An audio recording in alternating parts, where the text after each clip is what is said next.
Capítulo 5. La Asamblea Pastoral de 1893.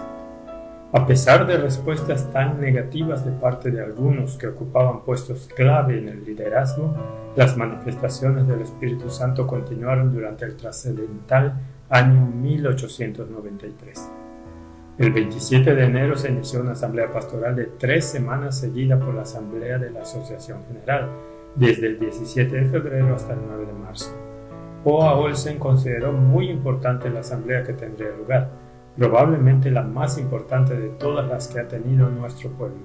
En consecuencia, se esperaba que cada asociación local estuviera representada por una delegación tan plena como correspondía a todas las circunstancias y que los delegados estuvieran presentes también en la asamblea pastoral.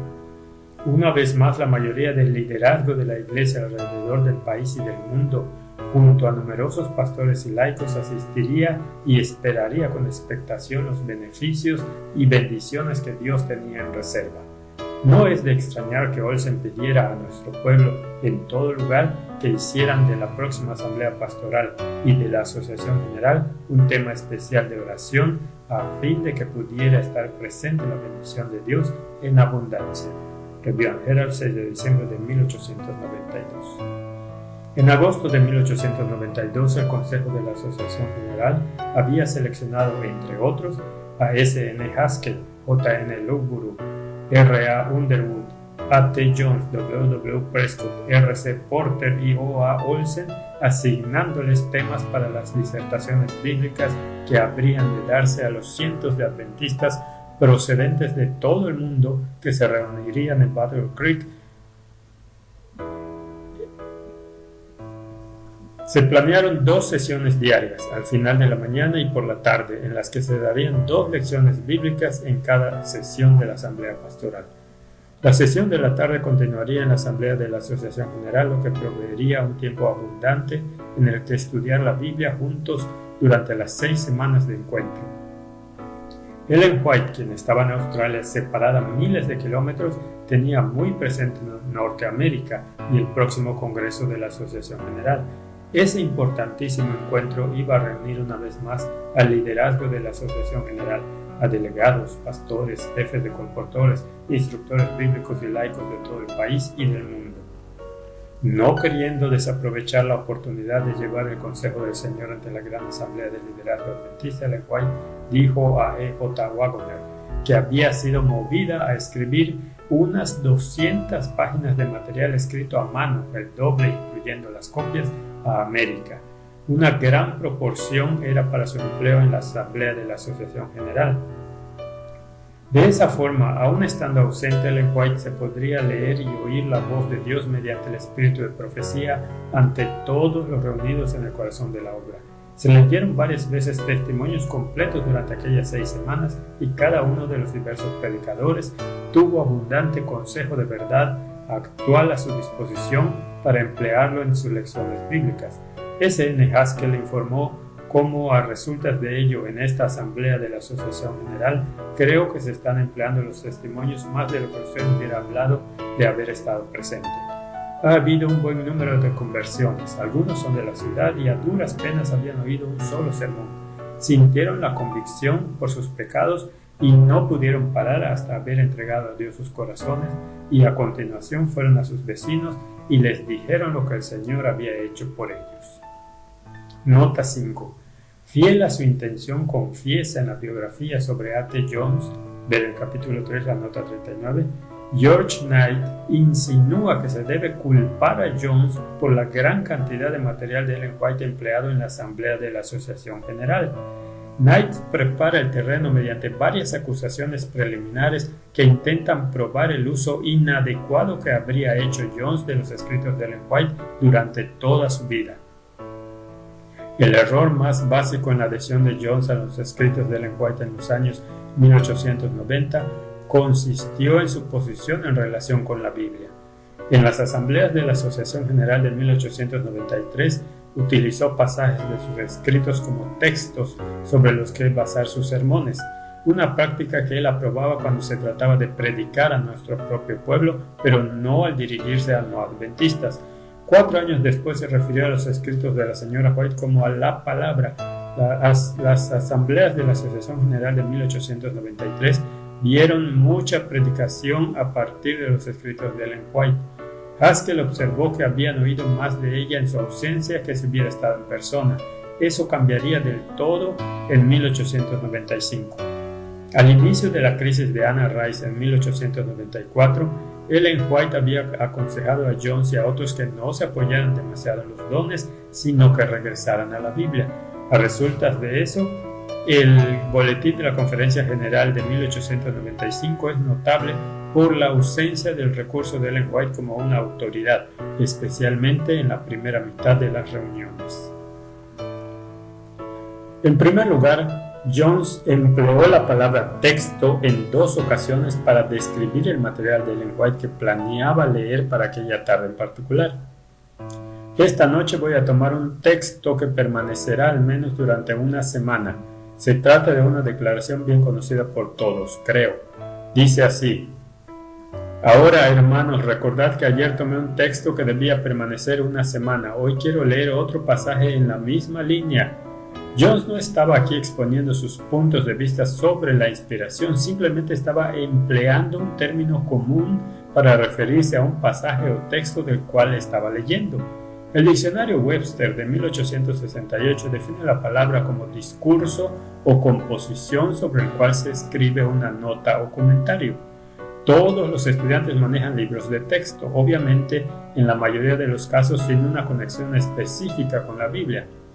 Una búsqueda rápida de palabras en los escritos de Jones demuestra que empleó la palabra texto en más de 500 ocasiones, pero lo hizo citando documentos de cualquier fuente, incluso al propio Papa. Respecto al uso que hizo Jones de los testimonios al predicar a nuestro propio, pone que le permitamos expresarse por sí mismo para ver si está justificada la acusación de Knight. Hablando en la Asamblea de la Asociación General de 1893, la citada por Knight, Jones dijo esto: esta noche vamos a comenzar con el pensamiento que estaba ante nosotros allí donde nos detuvimos la tarde pasada. Dijimos que ahora procederíamos a estudiar este tema tal cual está en la Biblia. Podría dedicar el tiempo a leerlo todo de los testimonios y del camino a Cristo. Podría predicar a partir de ellos tanto como de la Biblia sobre el particular, pero encuentro esta dificultad. Los hermanos parecen sentirse muy satisfechos con lo que leemos en estos testimonios y no van a la Biblia para encontrarlo allí. Para eso es para lo que están los testimonios y el camino a Cristo. Nos han de llevar a que veamos que está en la Biblia, de forma que lo obtengamos a partir de ella. Así los evitaré a propósito, no porque pudiera haber algo equivocado en utilizarlos, sino porque lo que queremos, hermanos, es encontrarlo en la Biblia y saber dónde está en ella. Cuando salimos a predicar este mensaje a personas que nada saben sobre los testimonios, les hemos de decir que la Biblia lo enseña así y solo a partir de ella les podemos enseñar. Si estuviéramos predicando a nuestro propio pueblo, el uso de los testimonios y de todas esas otras ayudas sería muy apropiado. Pero incluso entonces, si sus mentes se vuelven hacia ellos y estos no los llevan a la propia Biblia, entonces esa utilización de los testimonios no es la que el Señor ha dispuesto como uso correcto de los testimonios. Es evidente que, contrariamente a las estrambóticas afirmaciones de Knight, en 1893 Jones estaba ya procurando llevar al pueblo de regreso a la Biblia. En segundo lugar, en 1897 Jones presentó una serie de charlas sobre el espíritu de profecía. Durante su primera reunión y antes de comenzar a leer un testimonio, Jones hizo el siguiente comentario: comenzaré y terminaré con la palabra. Aquí hay algo que nos dice qué debemos hacer cuando venimos a sitios como este. Si el Señor está en medio de vuestras convocaciones, contemplando vuestro orden, amor y temor, y cómo tembláis ante su palabra, entonces estáis preparados para hacer su obra, libres de egoísmo. Así, si el Señor está en medio de vuestras convocaciones, contemplando vuestro orden, amor y temor, y cómo tembláis ante su palabra, entonces estáis preparados para hacer su obra. Resulta obvio que el uso que hace Jones del término palabra está tomado del testimonio del que estaba leyendo. Fue Ellen White quien empleó inicialmente el término para describir sus propios escritos como siendo palabra de Dios, no Jones quien se limitaba a citarla. Se pueden encontrar muchos otros ejemplos en los que Ellen White emplea expresiones similares. Se me mostró que existía un descuido tan grande de la palabra de Dios presentada en los testimonios de su Espíritu Santo que el Señor trastornaría y visitaría a Battle Creek con sus juicios. Dios les ha estado hablando mediante su palabra a través de sus testimonios mediante su Espíritu. ¿Por qué no le prestan oído?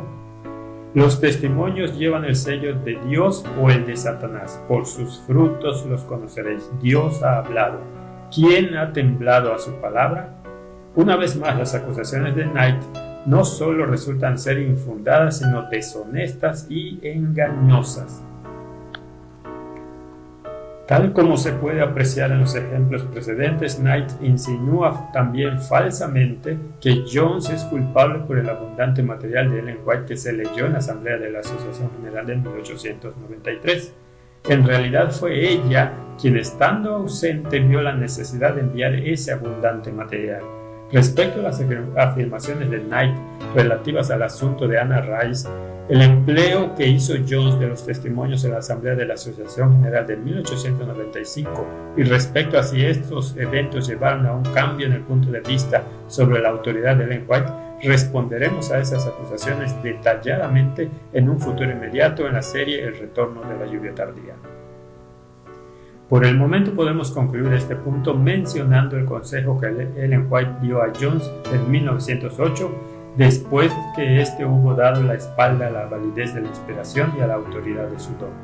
Se me ha instruido que emplee esos discursos suyos impresos en los boletines de la Conferencia General de 1893 y 1897, que contienen poderosos argumentos relativos a la validez de los testimonios y que corroboran el don de la profecía entre nosotros. Se me mostró que esos artículos serían de ayuda para muchos, especialmente para los que han venido recientemente a la fe y no están familiarizados con nuestra historia como pueblo. Para usted sería una bendición leer de nuevo esos argumentos a los que dio forma el Espíritu Santo. Es evidente que la autorizada e inspirada Ellen White vio algo en los sermones de Jones de 1893 y 1897 que el prejuiciado Knight no ve. La mañana del viernes 27 de enero se congregó la asamblea pastoral en el tabernáculo de Battle Creek, Michigan, con más de 300 nuevos asistentes. Aunque a Urias Smith se le había asignado la primera serie de lecciones sobre el estudio de la Biblia, había dimitido poco tiempo antes de comenzar la asamblea y se había nombrado a S.N. Haskell para que ocupara su lugar. Haskell comenzaba ahora sus lecciones sobre la importancia del estudio personal de la Biblia, no para encontrar un argumento que esgrimir en contra de alguien, sino a fin de recibir la palabra de Dios para nuestro propio beneficio. A continuación, J.N. Loughborough presentó su primera lección sobre el espíritu de profecía en el contexto de la temprana historia adventista y se centró particularmente en su efecto de fomentar la unidad entre los creyentes. Es difícil imaginar una mejor forma de iniciar la asamblea pastoral de 1893 que con esos dos temas. En la primera semana, por pedido del comité de la Asociación General, W.W. Prescott tuvo la ocasión de leer ante un auditorio repleto en el tabernáculo de Battle Creek uno de los testimonios que se había recibido recientemente de Ellen White. Nota 8. El tabernáculo de Battle Creek, edificado a finales de los años 1870, estaba calculado para albergar a 3.200 personas, pero podía llegar hasta las 3.600 si se incluían el santuario, las alas y la galería. Ellen White estaba procurando despertar a los reunidos en Battle Creek a su responsabilidad de apoyar los esfuerzos misioneros alrededor del mundo. Más bien que dedicar dinero a un órgano de tubos para el tabernáculo, debían dar ofrendas con sacrificio para la edificación de iglesias en otros lugares tales como Australia, que disponían solo de una casa para las reuniones. Debía darse al mundo el mensaje de verdad presente tal como es en Jesús. Dios los estaba llamando a la acción. Hermanos y hermanas en Battle Creek, que tenéis esas preciosas verdades ante vosotros. os pido que penséis en las muchas almas que están en necesidad de escuchar el mensaje del amor redentor. ¿Cómo pueden los que han estado en la fe por largo tiempo, como es el caso en Battle Creek, gastar cada vez más en su propio disfrute cuando conocen por la representación actual las grandes necesidades de la obra en los países extranjeros? Toda la tierra ha de ser alumbrada con la gloria de la verdad de Dios. El Señor no va a cerrar el tiempo de gracia hasta que se haya dado el mensaje de advertencia con mayor claridad. Sin embargo, el mensaje será abreviado en justicia. El mensaje de la justicia de Cristo ha de resonar de un extremo al otro del mundo. Es la gloria de Dios que clausura la obra del tercer ángel. ¿Están los de Battle Creek dormidos? ¿Están paralizados? ¿Va a moverlos a la acción la luz que ha estado brillando en nuevos y claros rayos uno tras otro? Habéis esperado por largo tiempo los prodigiosos y sorprendentes eventos que han de tener lugar justo antes de la venida del Hijo del Hombre en las nubes del cielo con poder y gran gloria. Ahora os pregunto, ¿estáis preparados para dar a la trompeta un sonido certero? ¿Estáis seguros de estar conectados con Dios y de vivir en la luz de su rostro? El Señor viene, las escenas de la historia de esta tierra están llegando rápidamente a su fin y nuestra obra no está terminada. Hemos estado esperando ansiosamente la cooperación del agente humano para el avance de la obra. Todo el cielo, si es que puedo emplear la expresión, está impaciente esperando que el hombre coopere con los agentes divinos en la obra de salvar a las almas. Una vez más, como había hecho Ellen White en muchas otras ocasiones, conectó los eventos del fin y el fuerte pregón con el mensaje de la justicia de Cristo que entonces estaba brillando sobre la iglesia. Nota 10. Esa simple declaración basta para refutar a quienes pretenden que lo que escribió Ellen White el 22 de noviembre de 1892 en la Review es la única ocasión en que relacionó explícitamente la enseñanza de la justicia por la fe con los eventos de los últimos tiempos. Ver la nota 40 del capítulo 3. La tarde del lunes 30 de enero, W. Prescott comenzó su serie de disertaciones sobre la promesa del Espíritu Santo. Desde el mismo momento en que se le asignó ese tema, se esforzó por ver cómo se lo podía estudiar de la forma más práctica. Su plan consistía en avanzar dando pasos sencillos enfocados a recibir el Espíritu Santo, y una vez recibido, él mismo nos enseñaría sobre sí mismo más de lo que podríamos aprender de otra forma.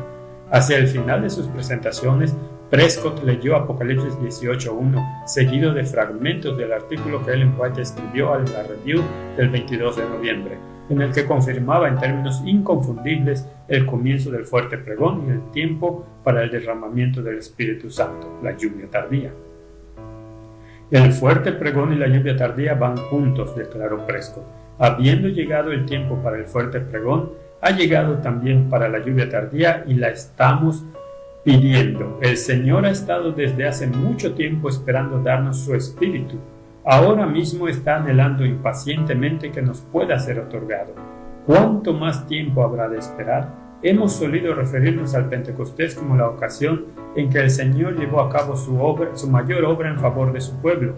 Pero ahora ha comenzado una obra que será mayor que la de Pentecostés, y aquí están los que la van a ver. Es aquí y ahora cuando hemos de ser equipados para la obra.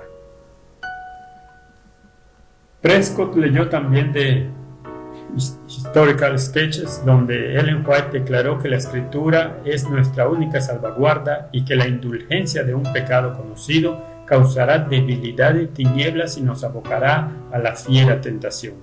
A la luz de esa afirmación, Prescott amonestó en estos términos: debemos vencer la disposición a pecar, o de lo contrario no podemos recibir la lluvia tardía.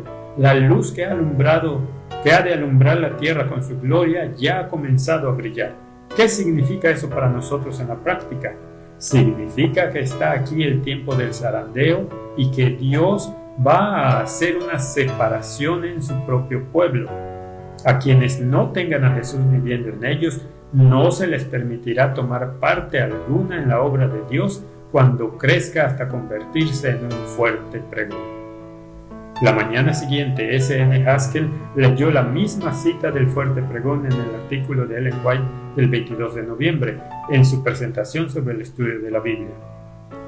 Observad lo siguiente, señaló Haskell, ya que es la obra de cada uno a quien haya llegado el mensaje de advertencia, el elevar a Jesús, presentarlo al mundo tal como está revelado en los tipos, tal como está reflejado en los símbolos, manifestado en las revelaciones de los profetas, tal como se lo descubre en las lecciones dadas a sus discípulos y en los maravillosos milagros obrados en favor de los hijos de los hombres.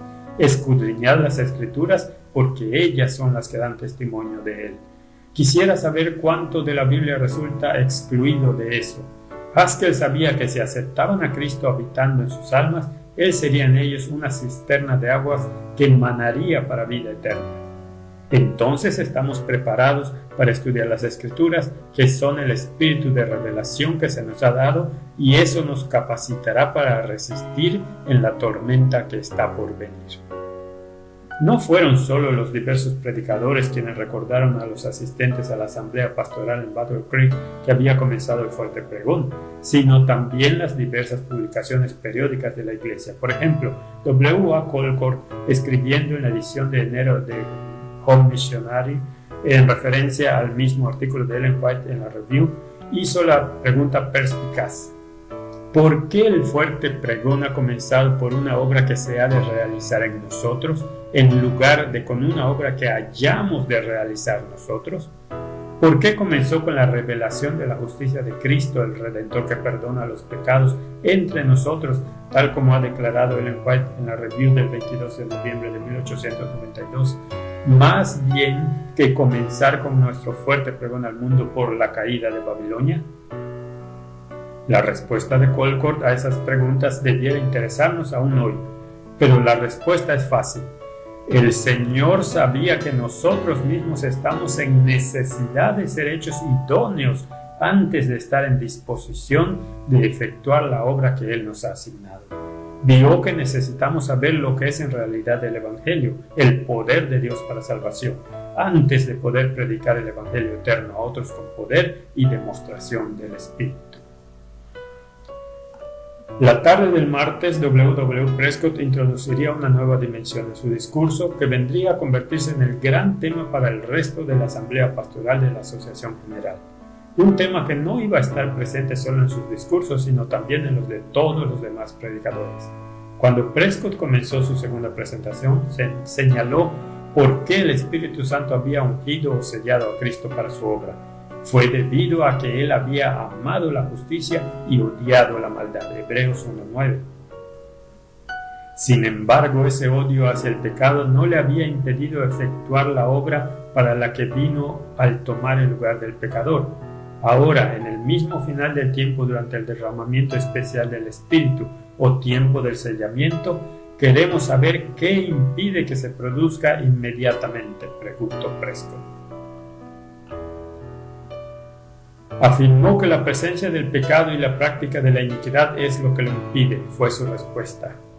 Pero Prescott estaba también seguro de que es totalmente imposible que por nosotros mismos separemos nuestros pecados de nosotros. Dios puede efectuarlo, Él puede quitar de nosotros el pecado, pero no hará tal cosa en contra de nuestra voluntad. Cuando nos muestra que eso es pecado y que lo quiere quitar de nosotros, debemos dar nuestro consentimiento, en caso contrario no será quitado. Prescott aludió a continuación a la experiencia de los discípulos y a las lecciones que quedan por aprender. ¿Cuál fue la experiencia de los discípulos en preparación para ese derramamiento? Leamos una breve cita al respecto. Durante 10 días oraron los discípulos antes que vinieran la bendición pentecostal. Se necesitó todo ese tiempo para que pudieran comprender lo que significaba ofrecer una oración eficaz, acercarse más y más a Dios, confesar sus pecados, humillar sus corazones ante el Señor, contemplar a Jesús por la fe y ser transformados a su imagen. Os pido ahora que penséis en esto.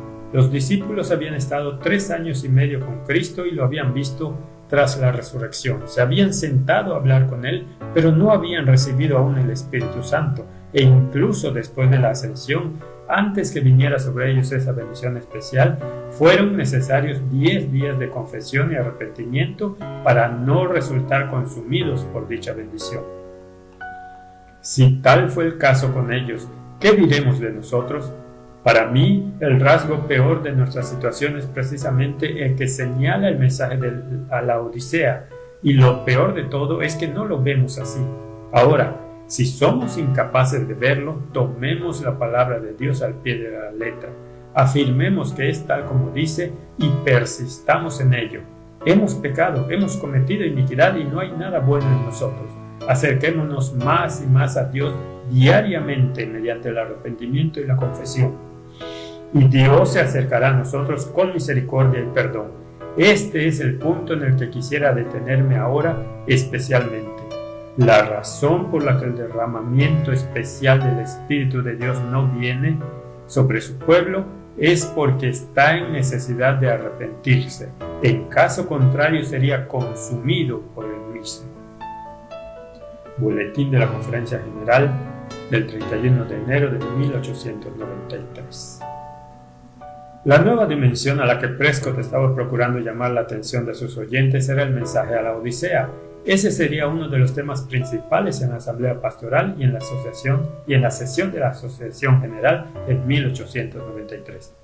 Antes de proseguir con la presentación de Prescott, hemos de repasar brevemente lo que implicaba el mensaje a la Odisea y cuándo comenzó a aplicarse a los creyentes adventistas.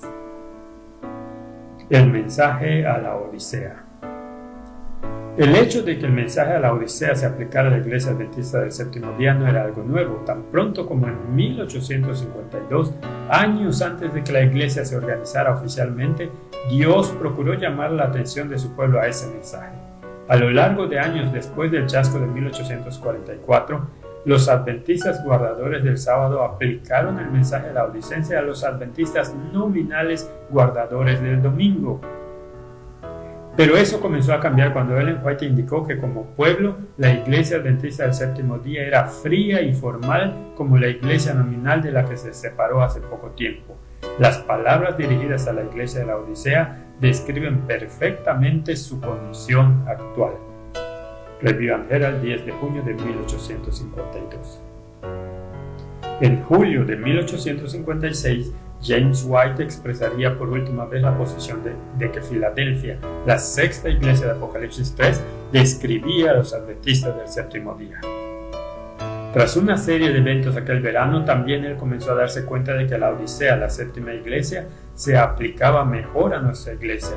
Publicaría su punto de vista en diversos artículos en la Review, conectando incluso el paciente llamar a la puerta del testigo fiel de Apocalipsis 3 con el amado de Cantares capítulo 5.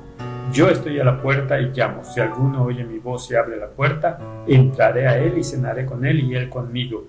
Cuán descuidados habéis sido algunos de vosotros con los reproches y advertencias que el querido Salvador ha dado para vuestro bien.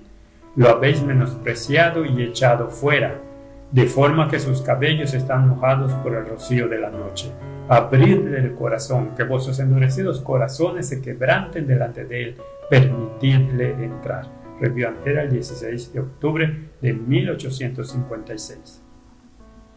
Ellen White observaría aquel mismo verano que se había producido un cambio en el profeso y peculiar pueblo de Dios desde 1844.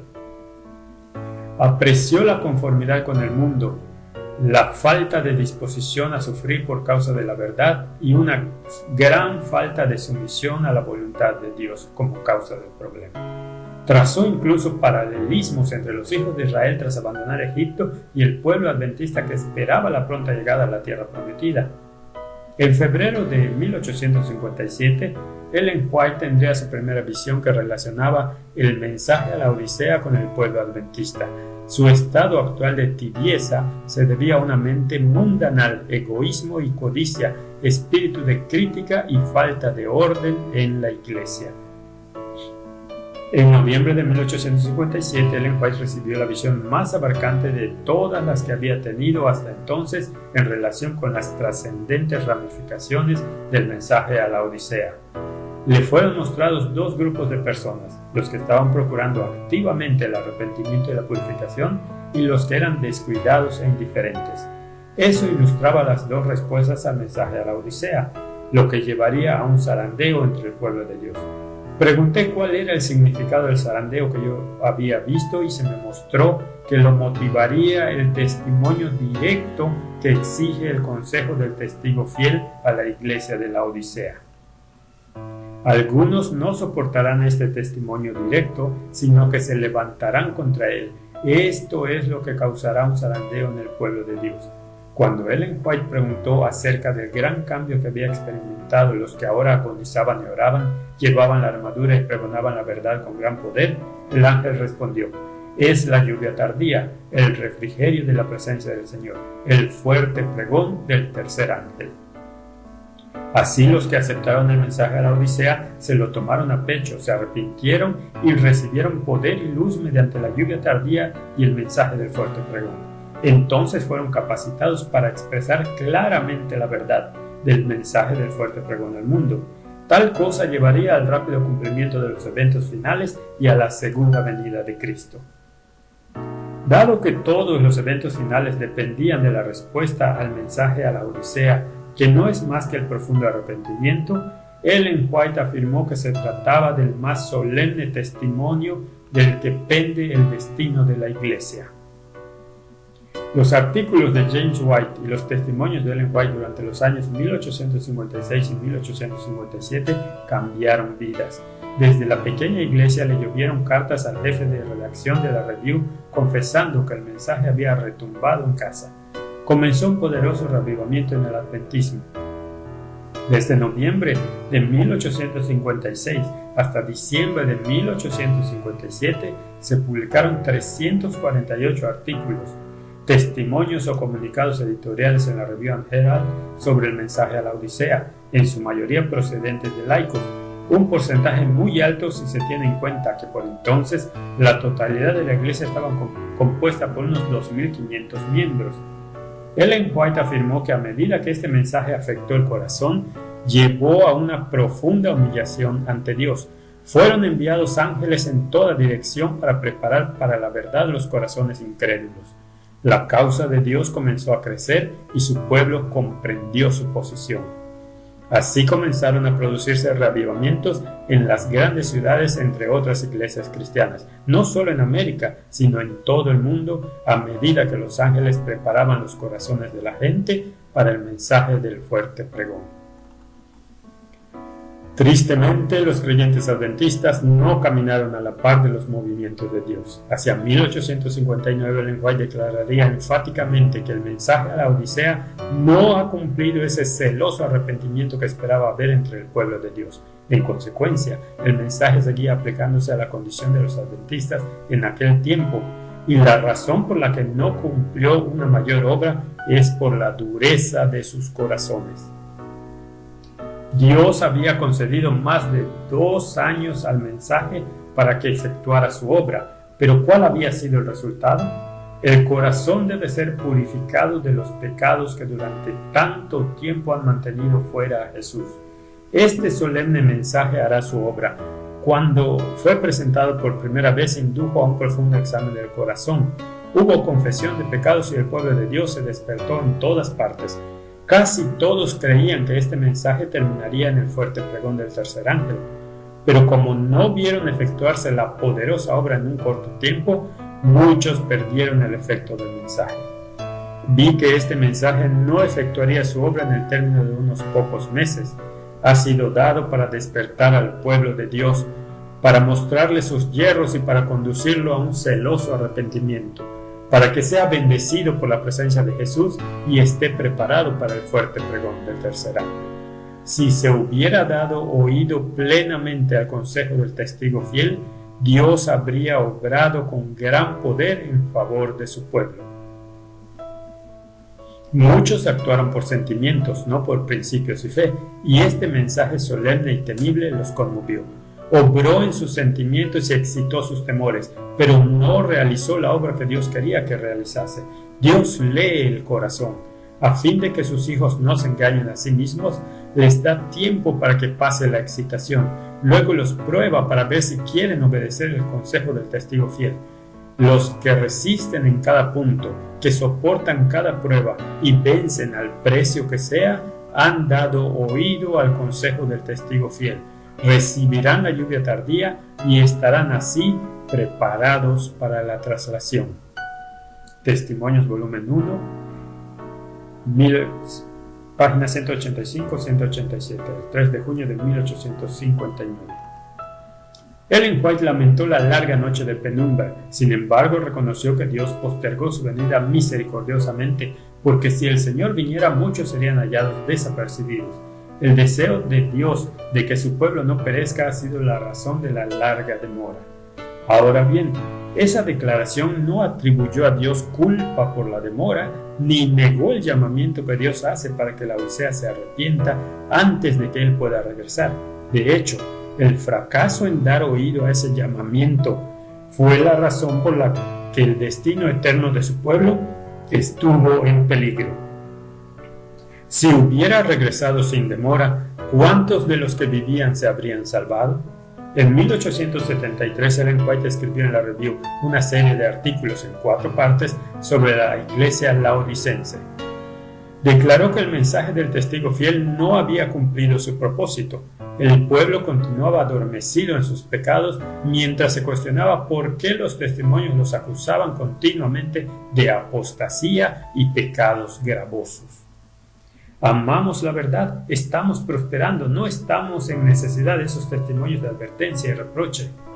Pero esa respuesta demostró que la razón principal por la que el pueblo de Dios se encontraba en una situación de ceguera espiritual es debido a que no quieren recibir la corrección. Muchos han despreciado los reproches y amonestaciones que se les dirigieron. El testigo fiel condena la condición tibia del pueblo de Dios, que confiere a Satanás gran poder sobre ellos en este tiempo de espera y vigilancia. A Ellen White se le mostró que la incredulidad en los testimonios de advertencia, ánimo y reproche estaba alejando la luz del pueblo de Dios. Animó a los pastores a que no descuidaran el mensaje a los laodicenses, que no era un mensaje suave. El Señor no les dice: estáis bastante bien, habéis soportado castigos y reproches que nunca merecisteis, habéis sido innecesariamente desalentados por la severidad, no sois culpables de los males y pecados por los cuales se os reprendió. El testigo fiel declara que cuando suponéis que estáis realmente en una buena condición de prosperidad, estáis en necesidad de todo. Si bien la condición laodicense es una enfermedad individual, tiene también implicaciones comunitarias. La iglesia en su conjunto sufrió aquejada por la dolencia. En pocos lugares fue más evidente que en el centro de la obra en Battle Creek. En 1875, Ellen White escribiría así la situación. Al igual que el corazón humano impele la sangre de vida hacia todas las partes del cuerpo, así también la administración en ese lugar, que es la sede central de nuestra iglesia, afecta a todo el cuerpo de creyentes. Si el corazón físico está sano, también lo está la sangre que envía por todo el sistema. Pero si esa fuente es impura, todo el organismo cae enfermo por el veneno que lleva el fluido vital. Así sucede con nosotros. Si el corazón de la obra se corrompe, toda la iglesia sufre en consecuencia, con sus distintas ramas e intereses esparcidos por toda la faz de la tierra. La obra capital de Satanás se encuentra en la sede central de nuestra fe. Él no ahorra esfuerzos para corromper a hombres que ocupan cargos de responsabilidad y para persuadirlos a que sean infieles a sus diversos cometidos. Insinúa sus sospechas y celos en las mentes de aquellos cuyo oficio consiste en realizar fielmente la obra de Dios. Mientras Dios está probando a sus siervos, preparándolos para sus puestos, Satanás hace lo indecible para engañarlos y seducirlos, para que no solo se destruyan a sí mismos, sino que influyan en otros y los lleven a obrar el mal y perjudicar la gran obra. Recurre a todos los medios a su alcance para hacer que se tambalee la confianza que el pueblo de Dios debe depositar en la voz de advertencia y reprobación, por medio de la cual Dios desea purificar la iglesia y hacer prosperar su causa. El plan de Satanás es debilitar la fe del pueblo de Dios en los testimonios. Testimonios volumen 4, página 211. Esa es la razón por la que el mensaje de la Odisea va dirigido al ángel de la iglesia, al liderazgo, cuya respuesta e influencia afectará a toda la comunidad.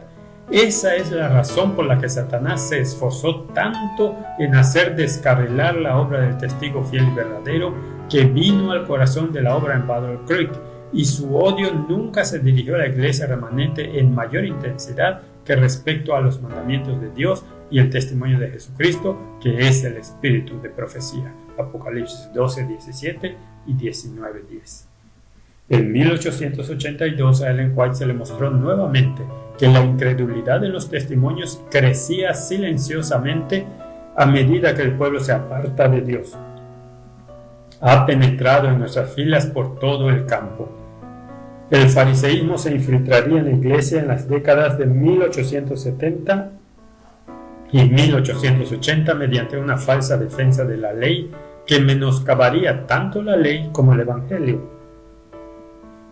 Hacia 1886, Ellen White recibió la advertencia siguiente: había ante nosotros un tiempo de prueba y vendrían grandes males como consecuencia del fariseísmo que en gran medida ha tomado posesión de los que ocupan puestos importantes en la obra de Dios.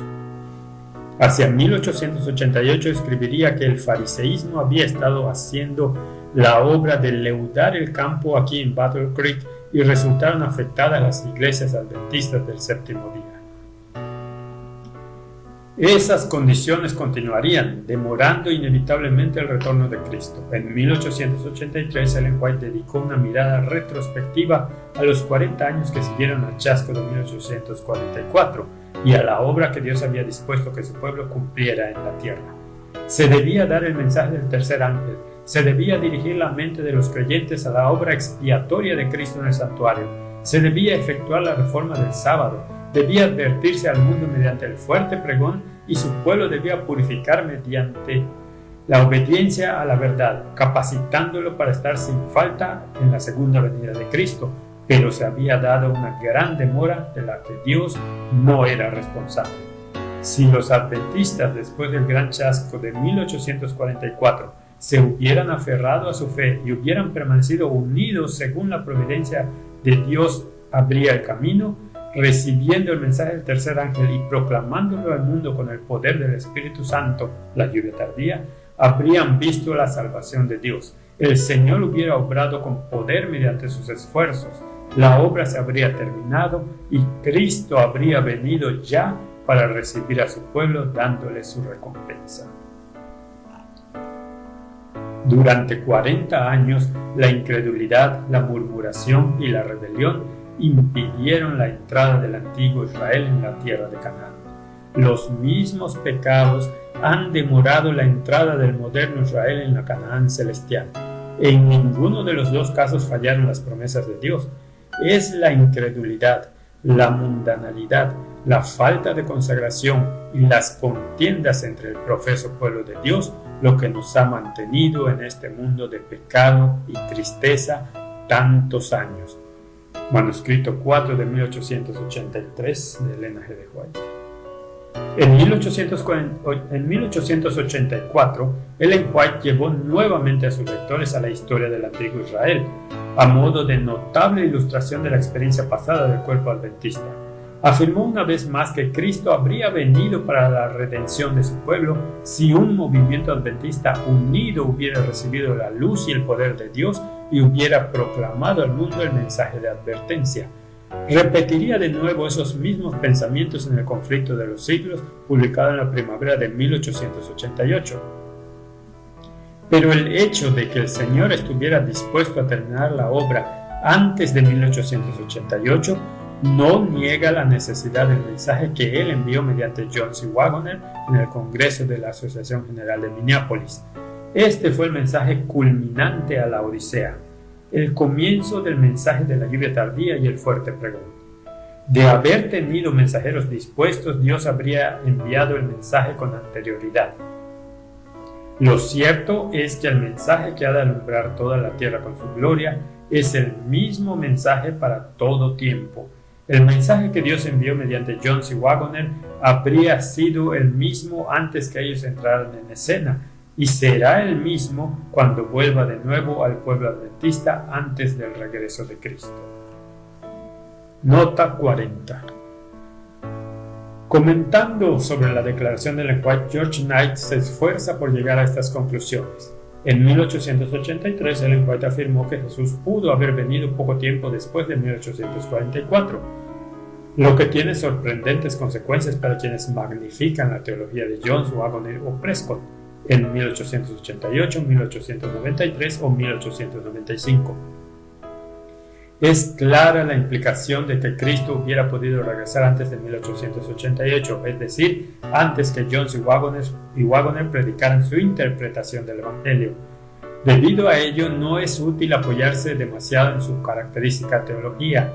Lo importante no es su mensaje ni tampoco la particular interpretación que hicieron del Evangelio, sino el propio Evangelio. El problema consiste en que el propio Evangelio fue interpretado en forma diferente por Urias Smith, Hay Butler y muchos otros en la era de 1888 y es mal interpretado por los evangélicos y por la cristiandad católica hoy. Solo valdrá el Evangelio que contiene los remedios divinos del testigo fiel y verdadero. El propio mensaje que Dios dio a John C. Waggoner y que Ellen White apoyó es el que importa. Dios está esperando que se proclame hoy ese mismo mensaje del Evangelio. Dicho mensaje está contenido en el llamado al arrepentimiento que se hace a la Odisea. En consecuencia, en 1888, en su gran misericordia, el Señor envió un preciosísimo mensaje a su pueblo por medio de los pastores Waggoner y Jones. Este mensaje tenía que presentar en forma más destacada ante el mundo al sublime Salvador, el sacrificio por los pecados del mundo entero. Presentaba la justificación por la fe en el garante, invitaba a la gente a recibir la justicia en la obediencia a todos los mandamientos de Dios. Testimonios para los ministros, páginas 91 y 92. Ellen White definió también el mensaje de la justificación por la fe como la obra de Dios que abate en el polvo la gloria del hombre y hace por el hombre lo que éste no puede hacer por sí mismo. Cuando los hombres ven su propia insignificancia, están preparados para ser vestidos por la justicia de Cristo. Manuscritos Liberados, volumen 20, página 117. No es maravilla que Satanás no quiera que se presente claramente esta verdad, pues sabe que si se la recibe plenamente, su poder será quebrantado. Review and Herald, 3 de septiembre de 1889. Y así, mediante actitudes farisaicas, contiendas, incredulidad y duda respecto a los testimonios del espíritu de profecía, Satanás mantuvo a la iglesia cautiva en un estado laodicense. En diciembre de 1888, inmediatamente después del encuentro de Minneapolis, Ellen White repitió una vez más que el mensaje a la Odisea es aplicable al pueblo de Dios en este tiempo. La indiferencia a todo el consejo de Dios, una pérdida de celo por la verdad y el desprecio hacia la luz contenida en los testimonios eran parte de la causa. Review and Herald, 18 de diciembre de 1888.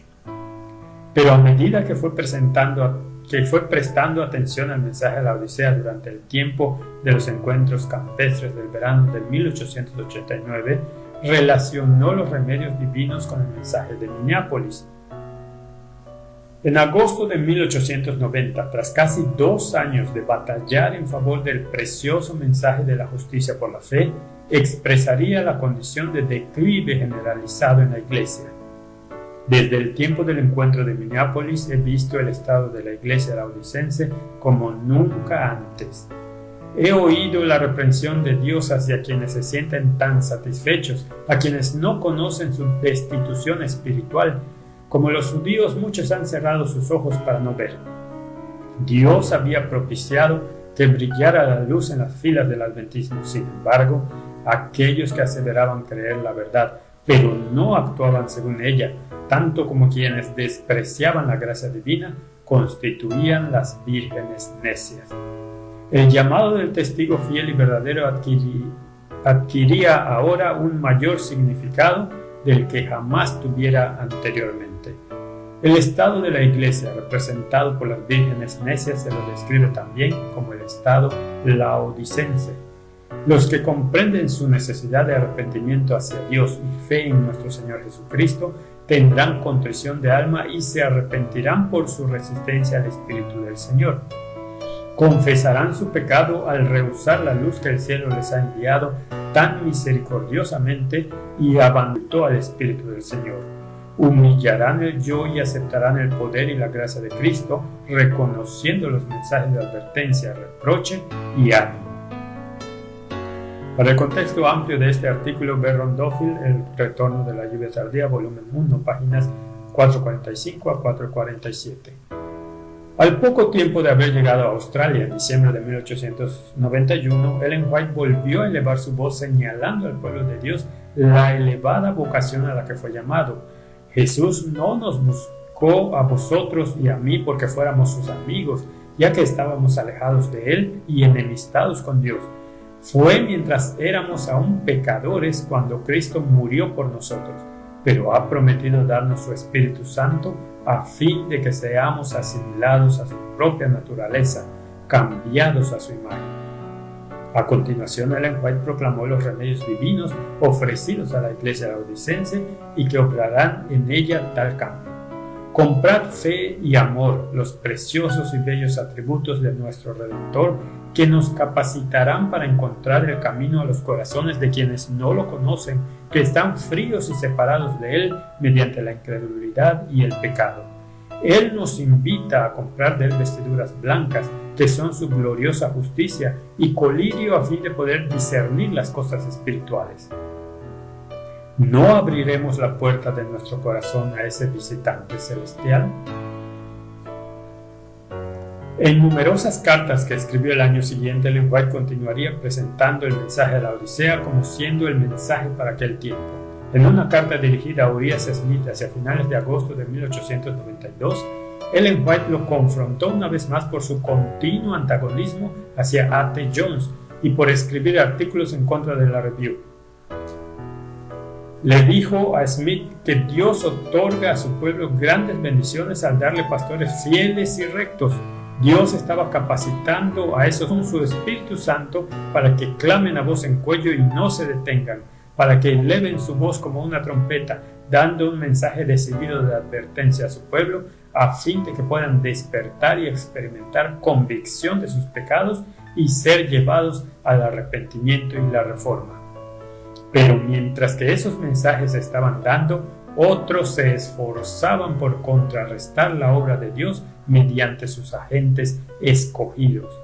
Ellen White terminó su carta dirigiendo la atención de Smith al llamado del testigo fiel y verdadero. Debiéramos prestar oído al consejo del testigo fiel y verdadero. Cuando el pueblo de Dios humilla su alma ante Él, buscando individualmente su Espíritu Santo de todo corazón, se oirá procedente de labios humanos un testimonio como el que representa esta escritura. Después de esto, vi otro ángel que descendía del cielo con gran poder y la tierra fue alumbrada con su gloria. Las implicaciones eran evidentes. Smith seguía esforzándose por contrarrestar la obra de Jones y Wagoner y el mensaje que Dios había enviado mediante ellos.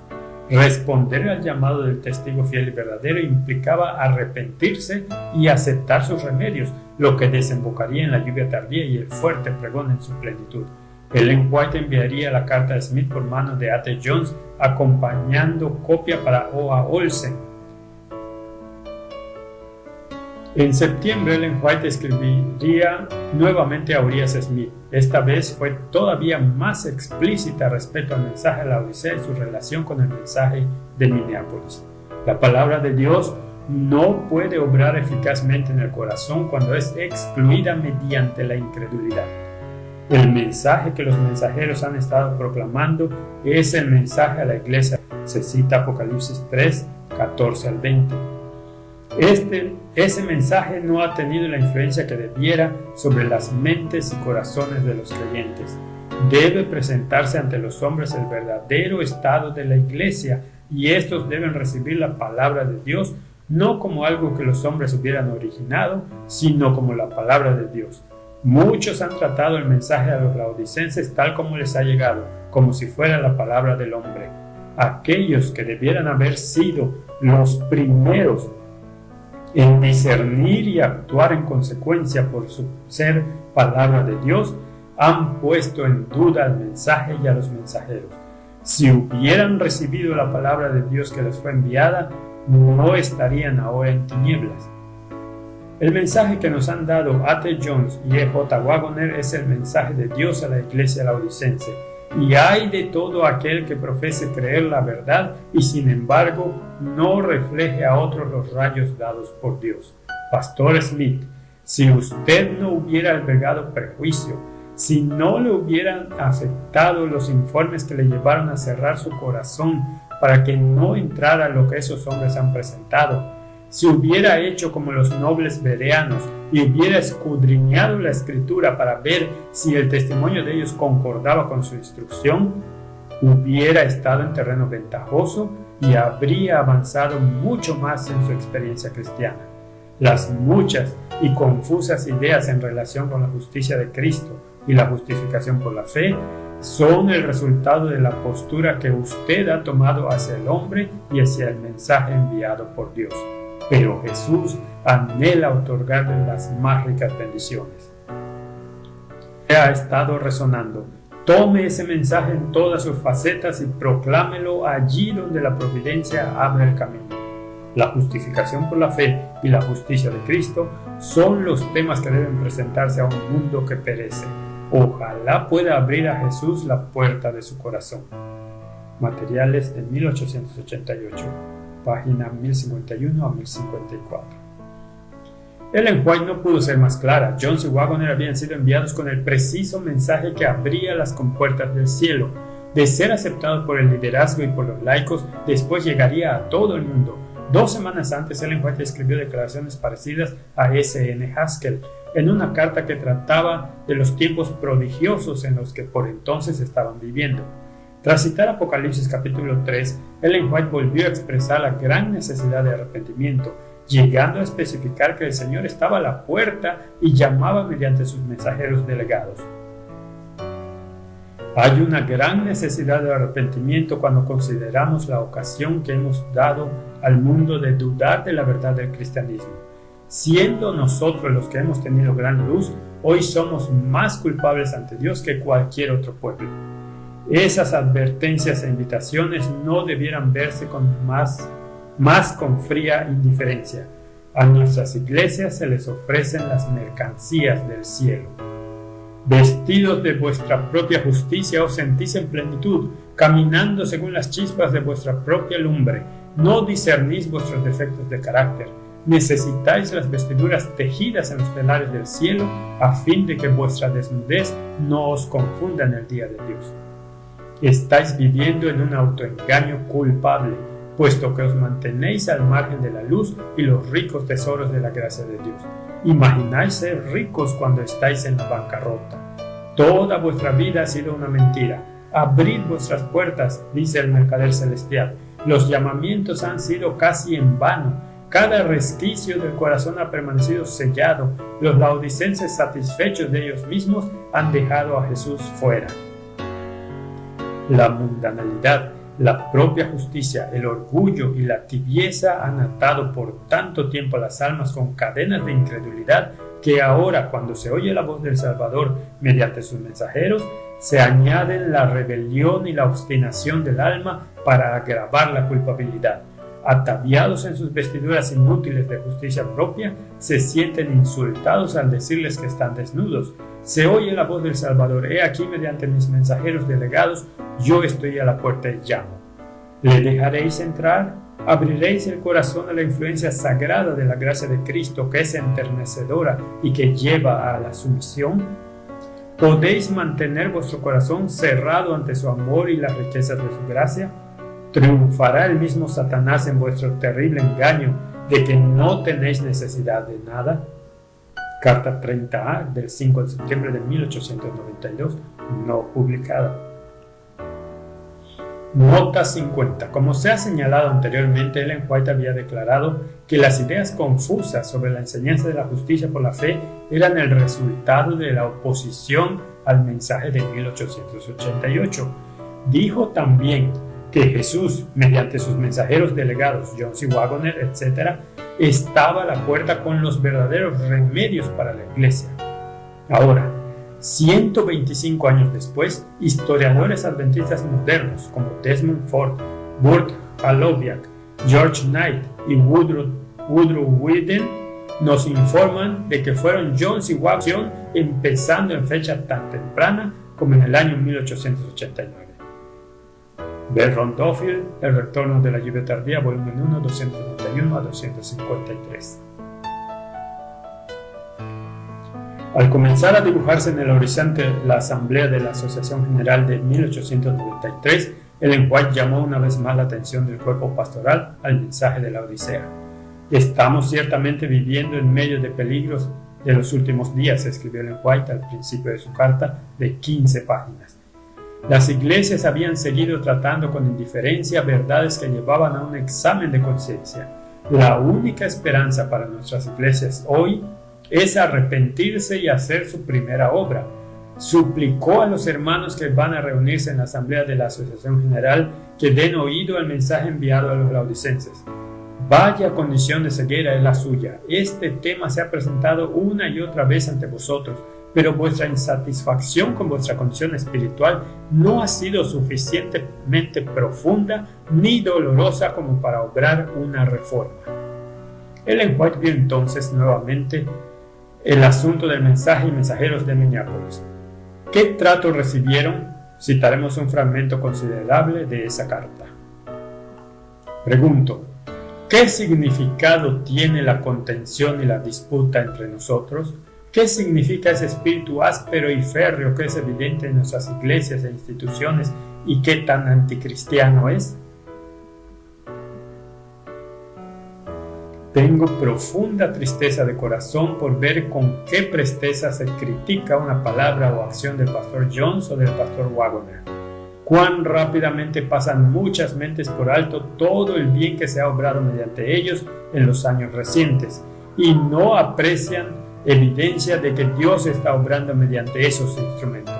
Van a la casa de algo que condenar y su actitud respecto a esos hermanos que se han implicado celosamente en realizar buenas obras demuestra que el corazón alberga sentimientos de enemistad y amargura.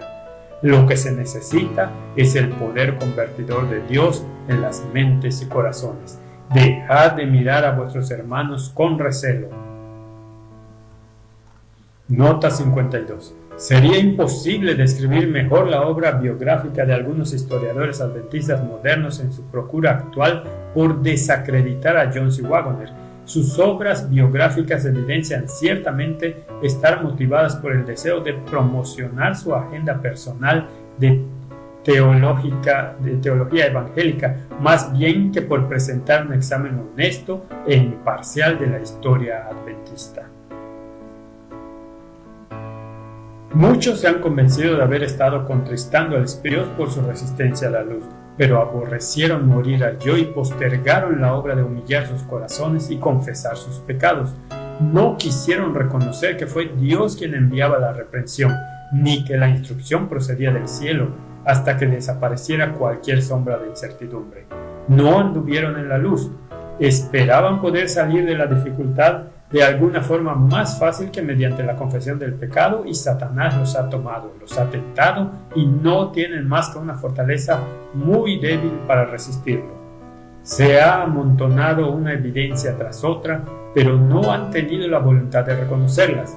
Mediante su actitud terca han demostrado la enfermedad del alma que les afectaba, ya que no existía evidencia que los pudiera satisfacer.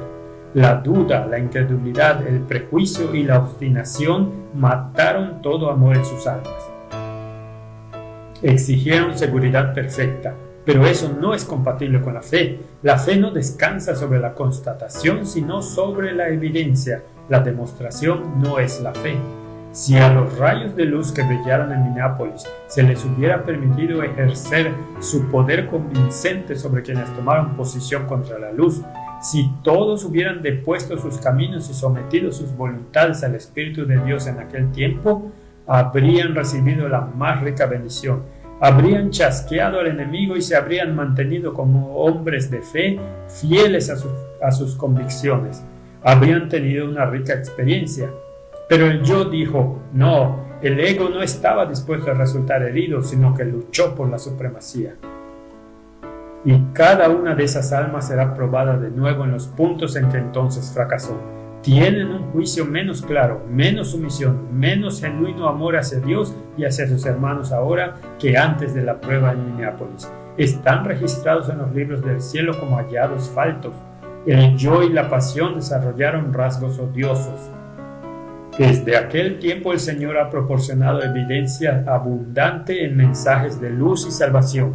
No se les podría dar más tiernos llamamientos ni mejores oportunidades a fin de que pudieran hacer lo que debieron haber hecho en Minneapolis.